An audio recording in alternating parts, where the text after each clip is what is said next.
어제 우리가 목사님 말씀을 통해서 우리 아이들에게 무엇을 먹여야 하는가에 대해서 함께 나눴습니다. 그래서 우리 아이들이 말씀을 먹어야 하고, 그리고 그 아이들이 그 말씀 가지고 삶의 방향, 그리고 어떻게 살아야 될지를 말씀을 가지고 그 마음속에 품고 살아가야 됩니다. 그래서 오늘은 어제 말씀에 의해서 어디에 붙어 있어야 하는가라는 제목으로 함께 말씀을 나누고자 합니다. 여러분 혹시 밥상머리 교육이라고 혹시 들어보셨나요? 밥상머리 교육. 네, 저희 시대에는 이 밥상머리 교육이 굉장히 이제 유행했잖아요. 그래서 밥상머리에서 어디 막 이렇게 하시면서 이제 인성 교육도 시키고 예절 교육도 시키고. 그래서 옛날에 그 밥상머리 교육에 대해서 굉장히 많이 얘기했던 것 같아요. 그래서 이제 이 밥상머리를 통해서 예절과 인성을 배우는데, 요즘에는 이 밥상머리라는 이 단어가 그렇게 막 많이 이렇게 도는 단어가 아닙니다. 그래서 생각보다 되게 생소하게 받아들이는 아이들이 있고, 그리고 이 단어에 대해서 많이 안 쓰는데, 다시 그래서 요즘에 좀 화두가 되어지고 있는 교육 중에 하나가 이 밥상머리 교육입니다. 저도 그래서 학교에서 제가 교육학을 전공했는데, 기독교 교육학에서도 이 밥상머리에 대해서 다룰 정도로 요즘에 이제 이 밥상머리에 대해서 다루고 있고, 많은 지자체들에서도 밥상머리 교육에 대한 것들을 이제 연구한 것들을 가지고서는 이제 좀 뿌리더라고요. 근데 이 밥상머리 교육은 우리가 알고 있는 것보다 생각보다 더 많은 교육의 효과들이 있습니다.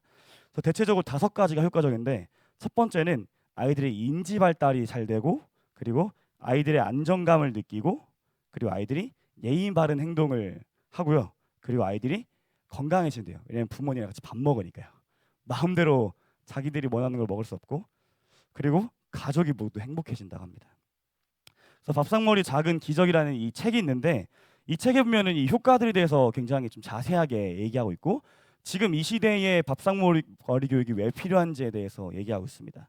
그래서 하버드 대학의 캐서린 스노우 박사 연구팀이 83개의 가족을 대상으로 종단 연구를 한 적이 있는데, 이 종단 연구는 사람의 일생을 어렸을 때부터 성인이 될 때까지 쭉 추적하는 연구를 종단 연구라고 해요. 근데 이 종단 연구를 통해서 아이들의 언어 발달이 이 밥상머리 교육에서 얼마나 큰 영향을 미치는지에 대해서 이제 연구를 했는데, 굉장히 이 가족의 식사가 아주 효과적이라고 밝혀냈습니다. 그래서 부모가 책을 읽어줄 때 우리가 아이들이 언어 발달이 굉장히 많이 일어난다라고 우리는 생각하고 있고, 아이들을 책을 많이 읽어주려고 하고 있잖아요. 그런데 부모가 책을 읽어줄 때 나오는 단어는 한 140여 개밖에 안 된대요. 근데 식사할 때는 1000개 이상의 단어를 쓴다고 합니다. 그 생각보다 아이들의 언어 발달에 많은 영향을 미치는데, 그 언어 발달에 영향을 미치는 게 식사라고 합니다. 그리고 그 식사에 특히 7살 정도 되는 유치원의 마지막 막바지에 들어선 아이들이, 그 식사를 하는 그 아이들은 이게 고등학교 3학년 때까지도 굉장히 큰 영향을 미친다고 그런 연구 결과를 가지고 있더라고요. 또한 콜롬비아 대학교에서는 가족의 식사 횟수가 아동의 학업 성적과 굉장히 밀접한 연관을 가지고 있다라고 또 연구 결과를 발표했고요. 또 이 팀은 또 이 아이들이 심리적으로 어떤 안정감을 가지고 있는지에 대해서도 연구를 했는데, 이 식사 횟수가 높은 아이들이 그 청소년 비행률의 차이가 꽤 많았다고 합니다. 그래서 흡연하는 비율이 4배가 더 높았고요. 식사 횟수가 적은 아이들이. 그리고 마약을 하는 비율이 2.5배, 그리고 음주 비율이 2배였다고 합니다. 그래서 이 여러 가지 것들이 단지 그냥 가족 식사 하나로 이루어졌다는 게 참 놀라운 사실이죠. 그래서 이 식사는 이것뿐만 아니라 자녀와 엄마의 유대감을 1.5배 높이고, 아버지는 2배를 높인대요. 형제와 유대감은 0.5배 높이고. 그러니까 이 식사 하나로 되게 많은 거를 바꿀 수 있다라고 하더라고요. 근데 우리가 잘 생각해 보면 누군가와 친해지려고 할 때 우리가 뭐 합니까? 네, 밥 먹죠. 대화하고 밥 먹죠. 그러니까 이게 아주 간단한 원리면서도 우리가 잘 못하고 있는 것 중에 하나가 이 밥상머리 교육이더라고요. 그래서 우리 부모님들이 가장 열심히 아이를 키우시는 분들이 해야 될 것, 아이들과 식사하는 것입니다. 저희 집도 한번 뒤돌아봤는데, 저희가 이제 제 아이들 밥 먹이 굉장히 힘들고 애들이 셋이어가지고 요즘에 밑에다가 따로 밥상을 차려주고 같이 밥을 안 먹었어요. 그래서 이 말씀을 준비하면서 아이들이랑 같이 모여서 함께 밥 먹어야겠다라는 생각을 좀 더 했거든요. 그런데 이 밥상머리 대화하면 이제 떠오르는 나라가 하나 있습니다. 유대인입니다. 유대인들한테 이 유대인의 이 식사는 아주 굉장히 유명합니다. 그래서 유대인의 식사에 대한 그런 유대인 가족에 대한 책들과 다큐멘터리 뭐 방송들이 꽤 많이 나왔어요. 그래서 많은 책에서 유대인의 이 식사, 가족 식사에 대해서 이제 소개하는데 노벨상의 30%가 유대인이잖아요. 그래서 이들에게 어떠한 특별한 점이 있는가에 대해서 연구를 많이 했는데 이들은 금요일 날 항상 함께 모여서 가족 식사를 한다고 합니다. 근데 그냥 식사하는 게 아니라 어떤 의식을 하듯이 그런 순서들이 있대요. 그 순서가 먼저 감사의 기도를 하나님께 기도하고 그리고 그 의식을 치르는 것들에 대해서 항상 이 하나님이라는 그것을 넣어서 가족마다 조금씩 다르겠지만 그렇게 기도하고 항상 밥 먹고 한다고 하는 것입니다. 그래서 이 밥상에서 예절과 전통에 대해서 가르치는데 유대인들의 예절과 전통은 하나님에 대한 것들이죠. 그래서 그런 것들을 가르치고 어떠한 잘못이 있더라도 밥상에서 절대로 꾸짖지 않는다고 합니다. 그래서 제가 예전에 그 밥상머리 교육에 대해서 저희 그 제가 있던 조가 밥상머리 교육을 준비했는데 유대인들 식사에서 되게 다른 점이 하나 있어요. 그게 뭐냐면은 우리는 밥 먹을 때 아이들한테 뭘 물어보죠? 저도 아이들한테 이런 걸 물어봐요. 오늘 학교에서 뭐 배웠어? 오늘 유치원에서 뭐 배웠어? 오늘 뭐 하고 놀았어? 뭐 이런 걸 물어봅니다. 오늘 재밌었어? 이런 거 물어봅니다. 그래서 우리의 그 질문 초점은 부모가 궁금한 거예요. 근데 이 유대인들의 이 밥상머리에서 질문들은 아이한테 초점이 맞춰져 있습니다. 오늘 무엇을 질문했니? 오늘 무엇을 궁금해했어? 오늘 학교에 가서 어떤 것을 되게 흥미롭게 재밌게 했니? 그러니까 이런 아이한테 초점이 맞춘 질문들로 바꿔서 질문을 한다는 거예요. 그래서 그 아이가 자신이 어떤 것을 질문을 했는지 그리고 어떤 것을 즐거워했는지를 얘기하면서 본인이 학교에서도 질문을 하게끔 만들고 그리고 본인이 관심 있는 것들을 찾아가게끔 만든다고 합니다. 그래서 유대인의 이 식사 시간이 좀 다른 나라들과 좀 다른 점이 있습니다. 그래서 이 부모와 자녀와의 이 문제에서 많은 부분에서 해결할 수 있는 부분이 이 대화입니다. 그러니까 그것을 식사를 통해서 해결할 수 있다는 것이죠. 그래서 우리가 자녀들이 항상 어떻게 하면 잘 자랄까? 어떻게 하면 아이들이 잘 배우고 사회에 좋은 직업을 가지고 좋은 사람이 될까 고민하고 끝까지 고심합니다. 근데 여러분 우리가 어떻게 하나님을 잘 믿는 자녀가 돼야 될까라는 고민에 대해서는 좀 덜함. 그러시지 않으세요? 우리 삶을 뒤돌아보면 우리 아이들이 좀 더 잘 배웠으면 좋겠고 좀 더 성적이 좋았으면 좋겠고 어떻게 하면 조금 더 좋은 직업을 가졌으면 좋겠고 어떻게 하면 좀 잘 살았으면 좋겠는지 고민을 되게 많이 하고 고심을 좀 많이 하는데 우리 아이들이 좀 어떻게 해야 신앙을 조금 더 잘 또 예수님을 잘 믿고 할까에 대해서는 좀 덜 고민하는 것을 좀 우리가 볼 수 있습니다. 그래서 오늘 말씀을 보면 우리가 잘 알고 배웠던 말씀 중에 하나입니다. 이 포도나무에 대한 비유는 다른 곳에서도 다른 성경 말씀에서도 아주 많이 나오는 말씀입니다. 요한복음 15장 1절을 보시면 나는 참 포도나무요 내 아버지는 농부라라고 하시면서 하나님은 농부시고 예수님은 포도나무고 우리는 가지라고 하는 비유를 통해서 말씀하고 계신 것이죠. 그래서 주님은 포도나무시니 내가 주님께 붙어 있으면 열매를 맺을 수 있고 붙어 있지 않으면 불살라 버린다라고 하는 말씀입니다. 오늘 이 말씀을 통해서 우리가 바로 할 수 있는 것은 포도나무 대신 예수님께 붙어 있어야 된다는 것이죠. 그래서 우리는 먼저 예수님께 붙어 있는 자들이 되어야 합니다. 함께 따라해 볼까요? 우리가 예수님께 붙어 있어야 합니다. 15장 4절 함께 말씀 보시겠습니다. 함께 읽어보시겠습니다. 시작. 내 안에 거하라 나도 너희 안에 거하리라. 가지가 포도나무에 붙어 있지 아니하면 스스로 열매를 맺을 수 없음 같이 너희도 내 안에 있지 아니하면 그러하리라. 주님께서는 내 안에 거하라라고 말씀하십니다. 가지가 나무에 붙어 있지 않으면 스스로 열매를 맺을 수 없다는 것이죠. 아주 자연적인 거예요. 여러분 가지 당연히 그 나무에 붙어 있지 않고 뚝 떨어지면 어떻게 돼요? 말라서 비틀어 죽죠. 그래서 붙어 있으면 자연스럽게 그 가지를 다시 또 치고 거기서 열매를 맺는 것들을 우리가 볼 수 있는 것이 아주 당연한 세상의 이치 중에 하나입니다. 그러니까 그것처럼 예수님께서도 예수님이 포도나무 대신 그 나무에 우리가 붙어 있어야지만 열매를 맺을 수 있다라고 하는 당연한 말씀을 또 하고 계시는 거예요. 주님 안에 거하라. 그래서 이것이 우리가 무엇을 뜻하는지 우리 교회에서 잘 배워서 알고 있습니다. 그래서 우리 아이들에게도 예수님을 믿는 거에 대해서 물어보면 아이들이 잘 대답해요. 얘들아 너네 예수님 믿는 게 뭐야라고 물어보면 아이들이 하나씩은 무조건 얘기하는데 그 하나씩 얘기하는 것들이 교회에 잘 다녀야 돼요. 예배도 잘 드려야 돼요. 찬양도 잘해야 돼요. 기도해야 돼요. 그리고 하나님 말씀에 순종해야 돼요. 이게 그냥 제가 하는 얘기가 아니라 저희 지난주에 저희 어원화 할 때 저 아이들이 말씀 읽는 거에 대해서 말씀 외우는 거에 대해서 굉장히 좀 어려워하는 것 같아서 동기부여하는 것 때문에 이제 일단 너네 교회 왜 다녀? 예수님 왜 믿어? 하면서 아이들에게 그런 얘기들을 했습니다. 말씀을 외워야 되는 것 때문에. 근데 그랬더니 애들이 다 하나씩 손 들고 얘기하는 거예요. 이것에 대해서 얘기했습니다. 전부 다.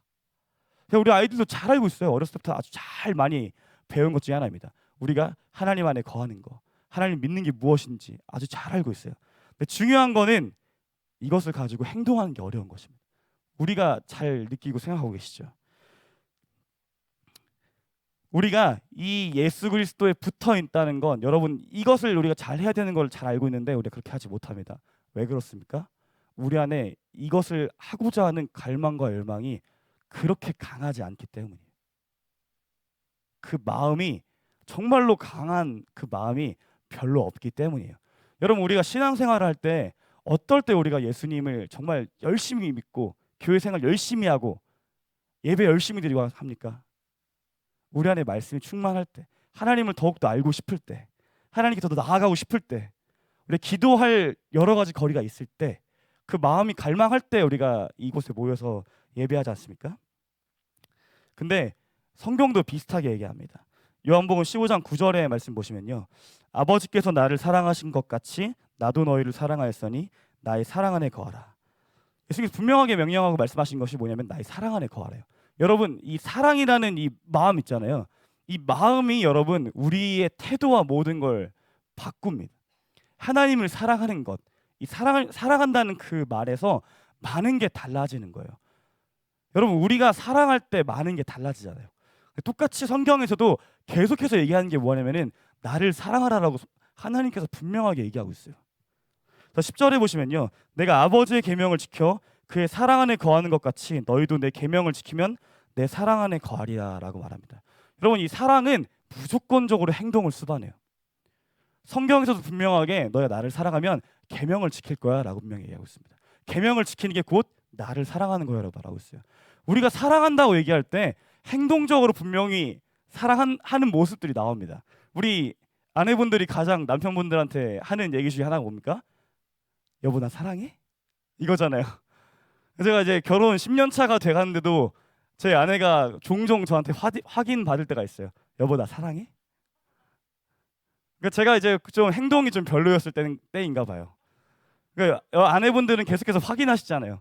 남편이 나를 사랑하는지. 근데 그 행동으로 보여줘야 되고 사랑한다고 말해줘야 되고 그런 모습들을 보여줘야 되고. 그러니까 우리는 계속해서 그 행동들을 요구해요. 우리 자녀들한테도 마찬가지죠. 여러분 누군가를 사랑할 때 우리 마음과 태도만 변하는 게 아니라 행동까지 변합니다. 왜냐하면 안에 내 마음과 태도가 변했기 때문에. 여러분 하나님을 사랑하면 여러분 그 계명들을 지키려고 부단히 노력합니다. 그러기 위해서 말씀을 가까이 하고요. 그래서 다윗이 자기의 침상맡에 항상 말씀을 놓고 하나님 말씀 묵상하고 그 말씀을 지키려고 부단히 노력했던 것처럼 우리가 그렇게 우리의 삶이 변합니다. 그래서 우리가 무엇을 지키며 어떤 말씀을 가지고 자녀들을 교육하고 나아가야 되냐면은 우리가 어제 함께 나눴던 신명기 6장의 말씀입니다. 신명기 6장 1절에 보시면 이는 곧 너희의 하나님 여호와께서 너희에게 가르치라고 명하신 명령과 규례와 법도라 너희가 건너가서 차지할 땅에서 행할 것이니. 그러니까 이 쉐마의 말씀이 굉장히 중요한 말씀입니다. 여러분 우리가 이제 아이들을 가르칠 때마다 등장하는 이 말씀이 왜 등장하냐면은 기독교 교육의 정수라고 말해요. 그러니까 저희가 기독교 교육학과를 딱 들어가거나 대학원을 딱 들어간다고 원서를 딱 드리면 시험 문제 진짜 거의 100% 나오는 문제 중에 하나입니다. 기독교 교육에 대해서 논하시하는데 여기에 꼭 신명기 6장 말씀이 들어가야 돼요. 왜냐하면 거기에 모든 게 다 들어가 있기 때문에 그렇습니다. 그래서 기독교 교육에 관련된 그런 서적들을 신학 서적들을 보시면 이 신명기 6장 이 쉐마의 말씀에 대해서는 꼭 나옵니다. 근데 여기에 뭐라고 나와 있냐면은 여호와께서 너에게 가르치라고 명령하신 명령과 규례 법도라라고 얘기하면서 그것을 행하는 자들에 대해서 먼저 이야기하고 있어요. 거기 가서 건너가서 행해야 된다라고 분명하게 먼저 얘기하고 있는 거예요. 그것이 하나님을 경외하는 것이라고 분명하게 얘기하고 있습니다. 그래서 너네가 이걸 들으라라고 얘기하는 거예요. 명령하는 거예요. 너는 들어가서 너네한테 복을 줄 건데 복을 어떻게 줄 거냐면은 이 말씀을 지키면 복을 줄게라고 하나님께서 명령하시는 거예요. 그래서 무엇을 말씀하시냐? 먼저 마음을 다하고 뜻을 다하고 그리고 힘을 다하여서 하나님을 사랑하라고 얘기합니다. 다른 걸 얘기하시지 않아요. 하나님을 사랑하라고 얘기하세요. 우리가 하나님 말씀에 대해서 생각하면 여러분, 우리가 하나님을 두려워해서 하나님의 말씀대로 지켜야 됩니다. 벌벌 떨면서 지켜야 됩니다라고 우리가 바라볼 때가 있는데, 아니요, 하나님은 먼저 하나님을 사랑하라고 얘기하세요. 여러분, 이거 창조의 원리와 같이 연관되어 있는 거예요. 하나님 우리와 함께 이 땅 가운데서 행복하고 즐거운 삶을 살아가시기 위해서 우리를 창조하시고 지으셨습니다. 그분께서 영광 받으시기 위함도 있지만요. 여러분, 하나님은 우리와 함께 동행하고 함께 사랑하기 원합니다. 부모와 자녀의 관계처럼요. 여러분, 그래서 우리가 하나님은 그 마음속에 새기고 살아가는 자의 삶을 살아가야 됩니다. 그 삶이 있어야지만 여러분 가르칠 수 있는 거예요. 여러분, 우리의 삶이 먼저 그렇게 하나님을 사랑하는 삶이 되지 않으면 여러분 가르칠 수가 없습니다. 여러분, 우리가 자녀들을 가르치려고 부단히 노력하고 말씀에 입각한 교육을 하려고 부단히 노력하는데 우리가 빼먹는 게 뭐냐면은 우리가 하나님을 먼저 사랑해서 하나님을 두려워하면서 우리가 그 삶을 살아가지 않는다는 거예요. 여러분, 우리가 자녀를 책을 읽게 하고 싶으면 부모가 책을 읽으라고 하고 있고, 부모가 자녀한테 뭔가를 가르치기 원하면 같이 함께 하라고 하잖아요. 여러분, 우리가 자녀가 말씀으로 신앙으로 바로 서기 원하세요? 그럼 우리는 무조건 먼저 하나님 앞에 먼저 바로 서는 우리의 모습이 같이 따라와야 됩니다. 그게 없이는 여러분 가르칠 수가 없는 거예요. 절대로 간과하시면 안 됩니다. 그래서 나의 안에 거하라라고 말씀하신 그 주님 말씀대로 우리가 먼저 살아가야 되는 것이죠. 그것이 있어야지만 우리 자녀들을 가르치고 올바른 신앙인으로 서게 할 수 있습니다. 그렇기 때문에 우리는 더욱더 주님 말씀을 사랑하는 자들이 되어야 됩니다. 두 번째로 우리는 자녀들이 붙어 있도록 해야 합니다. 우리 자녀들이 붙어 있도록 해야 되는 것, 그것이 무엇일까요? 여러분, 생각해보면 되게 간단합니다. 참 어렵죠. 저도 자녀를 낳으면서 또 낳기 전에도 가장 어렵고 고심하고 했던 게 어떻게 해야 우리 자녀들이 하나님을 잘 믿고 살아갈 수 있을까요? 왜냐하면 저는 청소년부만 맡아서 아이들을 가르쳤거든요. 근데 청소년부 아이들을 보면 볼수록 무슨 위화감이 생기냐면은 내가 나중에 아이를 키우면 얘네가 진짜 예수님 믿게 할 수 있을까? 라는 생각이 종종 드는 거예요. 왜냐면은 부모님이 막 장로님, 권사님, 목사님이에요. 근데 아이들이 예수님을 안 믿어요. 너무 많이 봤거든요. 그래서 그 모습을 보면서 진짜 되게 두려웠어요. 내가 진짜 자녀들을 그렇게 예수님 믿는 자들로 만들 수 있을까? 라는 생각을 할 때마다 여러분, 우리가 말씀에 그 희망을 두고 믿음을 둬야 되는 것을 그때 깨달았습니다. 여러분, 우리들이 말씀을 보고 그리고 그 붙어 있고 주님 말씀 순종하는 대로 믿음대로 나아갈 때 아이들이 그대로예요. 그래서 우리가 하는 대로 아이들이 하는 거예요. 말씀에서도 분명히 그렇게 하고 있고 세상의 이치가 그래요, 여러분. 제가 예전에 저희 교회에 있던 청년 중에 한 명이 그런 얘기를 했습니다. 자기가 어떻게 해야 예수 그리스도를 믿는 남자 청년을 만나네요. 자기가 아무리 찾아도 예수님 믿는 청년을 못 만나겠대요. 근데 그 청년의 삶이 어땠냐면은 예수님 믿는 사람들이 모이면 안 가요. 근데 그런 남자를 만나고 싶대요. 여러분, 말이 돼요? 말이 안 되죠. 그러니까 여러분, 당연한 거예요. 우리 아이들이 예수님을 믿는 자리에, 예수님을 믿는 가정에 거기에 속해 있으면 여러분 자연스럽게 하나님 만나는 겁니다. 여러분, 당연한 거예요. 여러분, 당연한 건데 우리는 이걸 너무 간과하며 살아요. 신명기 6장 7절에 보시면 내 자녀에게 부지런히 가르치며 집에 앉았을 때든지 길을 갈 때든지 누워 있을 때든지 일어날 때든지 이 말씀을 강론할 것이며 라고 분명하게 얘기하고 있어요. 여러분, 이거 어떻게 해야 가능해요? 부모들이 해야지 가능한 거지 않습니까? 이 뒤에 말씀들 어디에 붙여놓고 손에 하고 머리에 띠를 띠고 막 하는데 여러분, 부모가 해야지 가능한 거예요. 여러분, 말씀 잘 보시면은 어디 앉든 길을 가든 누워 있든 여러분, 이 모든 게 무엇인가, 살아갈 때 모든 순간에 하나님 말씀을 가르칠 상황이 오면 가르치라는 거예요. 여러분, 부모가 깨어있고 하나님 말씀을 알지 못하면 어떻게 가르치겠습니까? 그래서 6절에 보시면 오늘 내가 내게 명하는 이 말씀을 너는 마음에 새기고라고 분명하게 하나님 먼저 얘기하시는 거예요. 7절 말씀 전에 마음에 새기라고. 그러니까 우리가 외우고 그 말씀들을 알지 못하면, 새기지 않으면 아이가 그런 행동을 할 때, 우리 삶의 그런 모습들이 보일 때 하나님 말씀을 제시하고 그 말씀에 대해서 가르치고 할 수 없다라는 것이죠. 여러분, 우리가 단지 그냥 하나님 말씀대로 살아간다는 것이 아이들에게 많은 것들을 보여주지만, 더 나아가서 성경에서 뭐라고 얘기하냐면은 그 말씀들을 새겨서 너희 자녀들한테 그런 말씀대에 입각해서 가르칠 상황에 가르치라는 거예요. 여러분, 이것이 분명하게 필요한 것입니다. 그래서 말씀을 새기면 살아내지는 거예요. 여러분, 우리가 말씀을 새길 때 살아날 수 있습니다.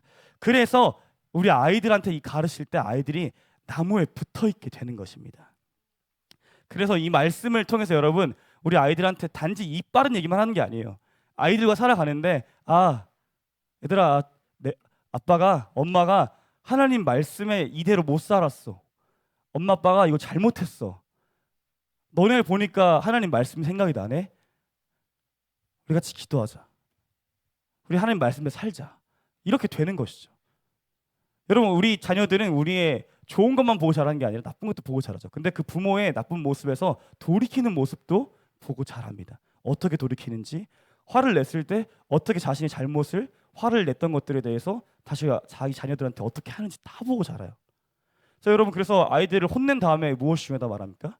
아이들 다시 다독여 주는 거에 대해서 얼마나 중요한지 말씀하고 있죠. 인간은 연약한 존재니까요. 그래서 아이들은 보고 자라는 그대로 합니다. 부모가 하는 것들 전부 다요.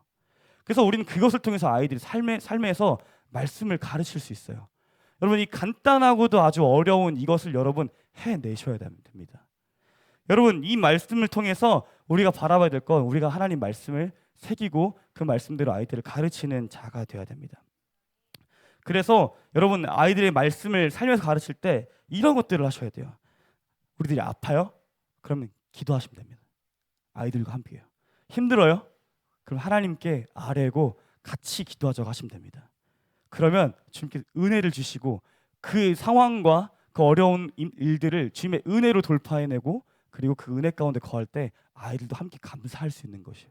여러분, 나누셔야 돼요. 우리 교회에서 나누라고 하잖아요. 가정에서 나누셔야 돼요. 가정에서도 계속 나누셔야 됩니다. 우리에게 여러 어려운 상황들, 기쁜 일만 나누는 게 아니라 하나님 우리 이렇게 해주셨다, 이게 어려우니까 함께 기도하자, 이런 것들을 나누셔야 돼요, 여러분. 그리고 그 옆에서 부모가 자녀를 위해서 눈물로 기도하는 것, 여러분, 이것들 너무 중요합니다.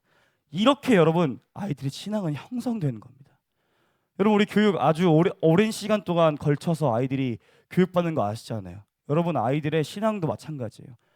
곁에서 가장 오랫동안 붙어있는 그 부모가 이 모습들을 보여주는 것으로 아이들이 신앙이 형성되는 것입니다.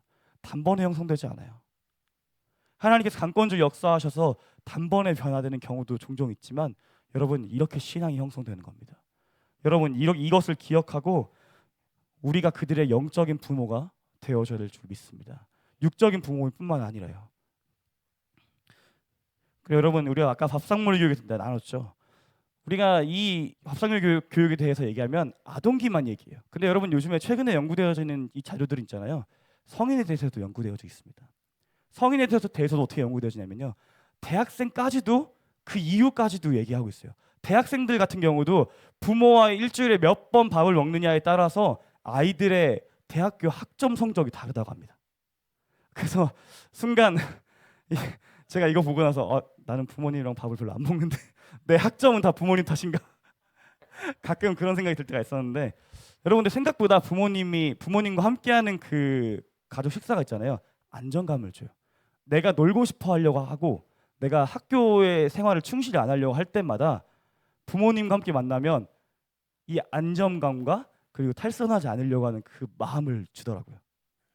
그래서 이 연구들이 진행되어졌습니다. 그래서 진짜로 실제로 부모와의 식사 횟수가 많은 아이들이 대학교 학교 성적이 높았고요.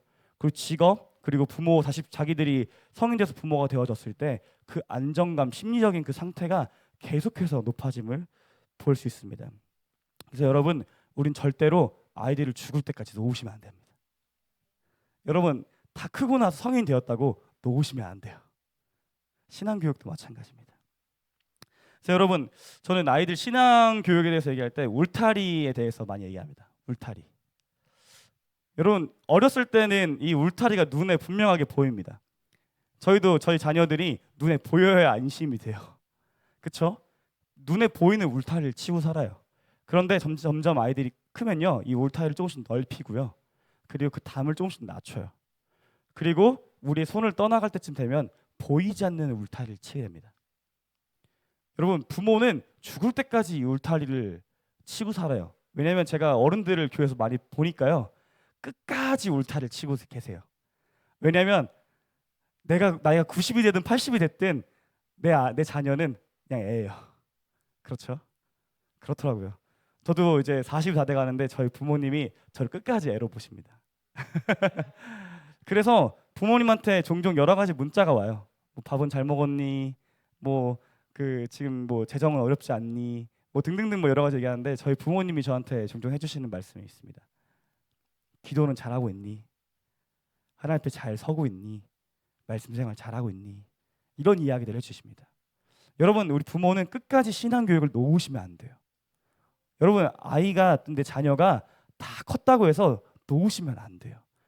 여러분, 끝까지 울타리 치시고 자녀가 신앙생활에서 곁길로 가는지 어려워하지 않는지 그것들을 보시고 얘기하시고, 그리고 때론 기도해 주시고 그렇게 하셔야 됩니다.